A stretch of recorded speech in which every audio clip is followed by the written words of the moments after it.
রাত পোহালেই রাজ্যের শাসক দল তৃণমূল কংগ্রেস পালন করবে শহীদ দিবস।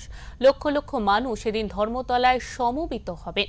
উল্লেখ্য, 1993 সালে তৎকালীন যুব কংগ্রেস সভানেত্রী Mamata Bandyopadhyay no identity card no vote আন্দোলনে সামিল হন।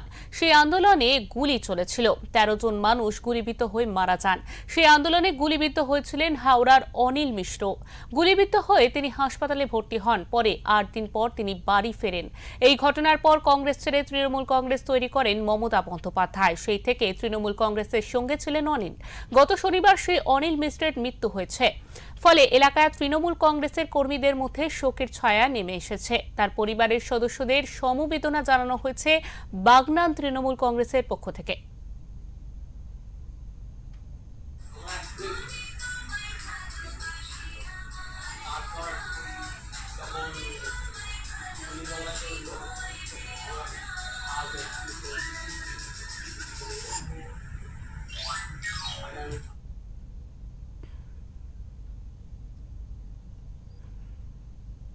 মারা গেলে আর বাবা এমনি পার্টি পলিটিক্স খুব ভালোই করতেন। ইভেন যখন শরীর খারাপ হয় তার আগে সত্ত্বেও একটা বাগনানে কোনো একটা তৃণমূলের পথসভায় উনি অংশগ্রহণ করেছিলেন। আর এই ব্যাপারটার ডিটেলস ভালো বলতে হবে দাদা, কারণ আমি তো সবসময় বাড়িতে থাকতাম না।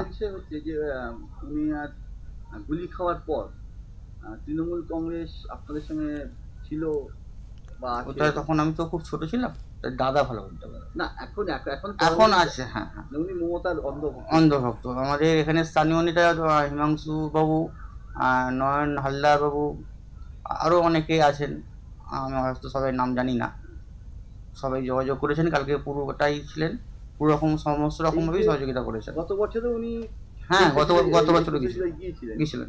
হ্যাঁ, কালকের দিনেও যাওয়ার কথা, কালকের জন্য যাওয়ার কথা ছিল। কি মিস করছেন বিষয়টা? মিস তো করছি। সময় উপযোগী এক গণ আন্দোলন, এক শান্তিপূর্ণ আন্দোলনের উপরে তৎকালীন বামফ্রন্ট সরকারের মুখ্যমন্ত্রী প্রয়াত জ্যোতি বসু এবং তৎকালীন স্বরাষ্ট্রমন্ত্রী প্রয়াত বুদ্ধদেব ভট্টাচার্যর নির্দেশে নৃশংসভাবে নির্মমভাবে গুলি চালিয়ে 13 জনকে সেদিনের আন্দোলনে গণহত্যা সংগঠিত করে বামফ্রন্ট সরকারের পুলিশ। এবং সেই গণ আন্দোলনে সামিল হয়েছিলেন বাগনানের হাটুরিয়া গ্রামের অনিল মিশ্র, যিনি মমতা বন্দ্যোপাধ্যায়ের এক সৈনিক হিসেবে, একজন নাগরিক হিসেবে সেদিনের গণ আন্দোলনে তিনি সামিল হয়েছিলেন এবং সেই আন্দোলন করতে গিয়ে তিনি গুলিবিদ্ধ হয়েছিলেন। দীর্ঘদিন ধরে তিনি অসুস্থ ছিলেন। আমি গতকালকেও তাকে শ্রদ্ধা জানাতে গিয়েছিলাম। আমাদের প্রিয় নেতা হাওড়া গ্রামীণ জেলা তৃণমূল কংগ্রেসের সভাপতি বিধায়ক অরুণাভ সেন এবং বাগনান কেন্দ্র তৃণমূল কংগ্রেস পরিবারের পক্ষ থেকে 21শে জুলাই এক বিদারক ঘটনায় তোলপাড় হয়ে গিয়েছিল সারা রাজ্য। 13 জনকে গুলি করে নেতৃত্বে ছিল তৎকালীন বামফ্রন্ট সরকার। সেই 13 জন যারা মারা গিয়েছেন তাদের স্মৃতির উদ্দেশ্যেই 21শে জুলাই। এর আগেও ধরনের ঘটনা ঘটেছিল কি এ রাজ্যে? না। পরে 21শে জুলাই সেই ঘটনার পর আমরা জানতে পারি আর একজন গুলিবিদ্ধ হয়েছিলেন। হ্যাঁ, হাওড়ার একমাত্র 21শে জুলাইয়ের গুলিবিদ্ধ সাক্ষী ছিলেন, যার পেটে গুলি লেগেছিল, অনিল মিশ্র। হাওড়ার বাগনানের হাটুরিয়া এক গ্রাম পঞ্চায়েতের বাসিন্দা তিনি। এই অনিল মিশ্রের বাড়িতে এখন আমরা উপস্থিত। ঠিক সেদিন কি ঘটেছিল তা তার পরিবারের লোকের কাছ থেকে আমরা যেমন জেনেছি, পাশাপাশি এটাও জেনেছি পরে অনিল মিশ্র 4-5 দিন পর কিছুটা সুস্থ হয়ে বাড়িতে এসে স্ত্রীকে জানিয়েছিল। স্ত্রী প্রশ্ন করেছিল রীতিমতো সেই সময়ের পরিকাঠামো অনুযায়ী কোথায় ছিলে জিজ্ঞাসা করার পর অনিল মিশ্র বলেছিলেন আমার পেটে গুলি লেগেছিল। ঠিক কি হয়েছিল সেদিনে, কিভাবে এসেছিলেন 5 দিন পর, কি হয়েছিল আমরা জেনে নেব অনিল মিশ্রের স্ত্রীর কাছ থেকে। কি বলেছিলেন আপনাকে? বললো কি বলেছিলেন? আমি জিজ্ঞেস করে কথা গেলে বললো আমি হাসপাতালে ছিলাম। হাসপাতালে ছিলেন? তার আগে কিছু জানতে পারেন? আমি কিছু বলেনি, কেউ কিছু বলেনি। মানে উনি গুলি খেয়েছেন, গুলি লেগেছে, কেউ কিছু বাড়িতে বলেনি।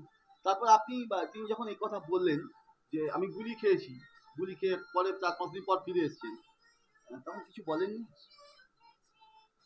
আজকে আগামীকাল 21শে জুলাই যাওয়ার কথা ছিল অনিলবাবু, হ্যাঁ আজকে তিনি আর আমাদের মধ্যে নেই। হ্যাঁ, আগে রাতেই তো বলছিল যাবো যাবো ওখানে। তিনি আর আমাদের মধ্যে নেই। খারাপ লাগছে না? খারাপ লাগছে স্বাভাবিকভাবেই। তো এখন কি বলবেন? কিছু বলার আছে আর? কি আর বলবো ভাই, সে তো চলে গেল সারা জীবন মতো, আর কিছু বলার নেই। অন্যবারে যখন উনি যেতেন কিছু বলে যেতেন, আমি আসছি। কোনোবারেই বলতো না, ওই আমার বাড়িতে একটু রাগারাগি করতো, শরীর খারাপ হয়ে গেলে এসে বলে আমার এই হয়েছে সেই হয়েছে, বারণ করতুম বলে ওই যে তাড়াতাড়ি খেয়ে দিয়ে নিজেই চলে যেত। কখনো বাড়িতে কিছু বলে যাবে না, যখনই যাবে চলে যায় লুকিয়ে। তারপরে এলে জিজ্ঞেস করলে তখন বলবো আমি গেছিলাম আমার দিদির কাছে। আমি আমার দিদির কাছে গেছিলাম, মমতা দিদির কাছে। বাড়িতে কিছু না জানিয়েই চলে যেতেন অনিল মিশ্র। এমনই তৃণমূল অন্তপ্রাণ মানুষকে হারিয়ে আজ শোকে স্তব্ধ হাটুরিয়া গ্রাম। উলুবেড়িয়া থেকে মনোজ চক্রবর্তীর রিপোর্ট, ওঙ্কার বাংলা।